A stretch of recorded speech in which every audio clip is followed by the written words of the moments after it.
They won't break your door first. They'll listen. They'll watch. They'll wait for signs that you are worth the risk. Because when society collapses, violence isn't random, it's selective.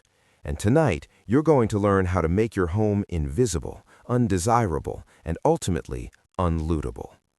Imagine the power is out for weeks. No police, no emergency numbers, no rule of law. At first, people help each other. Then supplies thin. Then desperation sharpens. Looters don't look for houses, they look for mistakes. The biggest myth about collapse is that survival is about weapons. It's not. It's about psychology, energy economics, and human behavior under stress. Here's the first truth. Looters avoid resistance, but they avoid uncertainty even more. A house that looks poor but unpredictable is safer than a house that looks rich and fortified. Your goal is not to look strong. Your goal is to look not worth it. When systems fail, human behavior regresses fast. Neuroscience shows that prolonged stress shuts down long-term thinking. People operate on impulse, hunger, fear, and opportunity.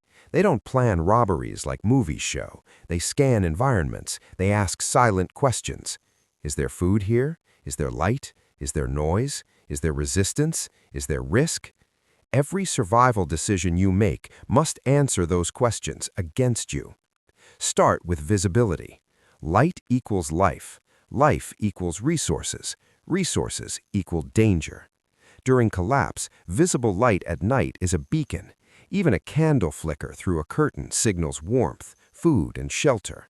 You must master light discipline. Blackout curtains are not optional. Cover windows completely, even during the day. A dark house in daylight suggests abandonment or scarcity. At night, it becomes invisible. But darkness alone is not enough. Sound is the second killer. Silence is safety. Looters don't shout, they listen. A radio, a generator hum, clinking dishes, these sounds travel far in a dead city. Humans are wired to detect irregular noises under threat. You want your house to sound empty, cold, and lifeless. Cook during daylight, eat cold at night. Avoid metal-on-metal contact. Pad doors, oil hinges. Silence is not paranoia, it's camouflage. Now comes the most important rule. Never advertise preparedness. No tactical gear in windows, no solar panels visible from the street, no stacked firewood, no water barrels outside. Preparedness must look like poverty. During real collapses, from Argentina to Bosnia, survivors learned fast that being visibly prepared made you a target. The houses that survived were the ones that looked already looted. This leads to deception. Your home should tell a story that discourages entry. Broken-looking fences that still block movement.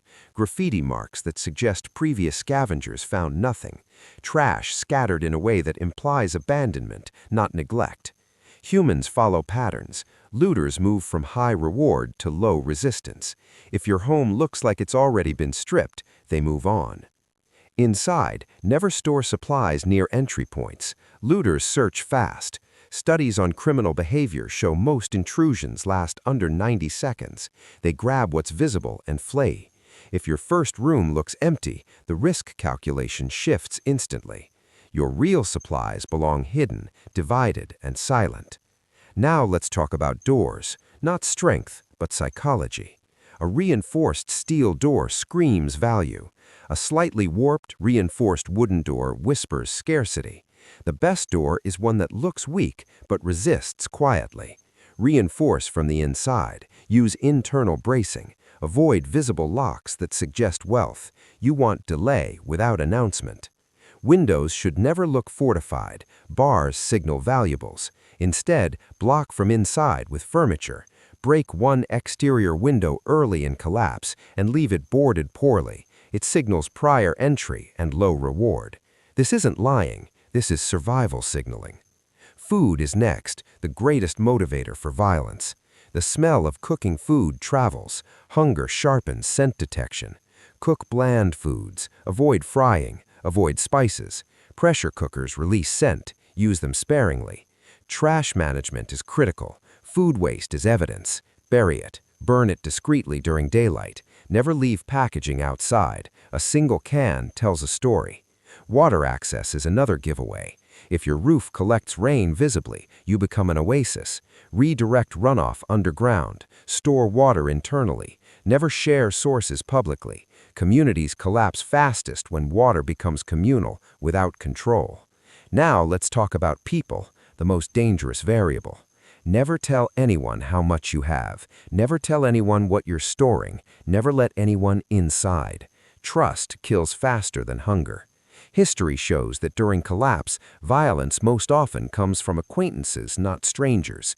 Neighbors remember who had supplies. Friends remember your basement. Family members bring others. Your kindness must be invisible. If you must interact, appear worse off than you are. Complain, express scarcity, trade minimally, never reveal abundance.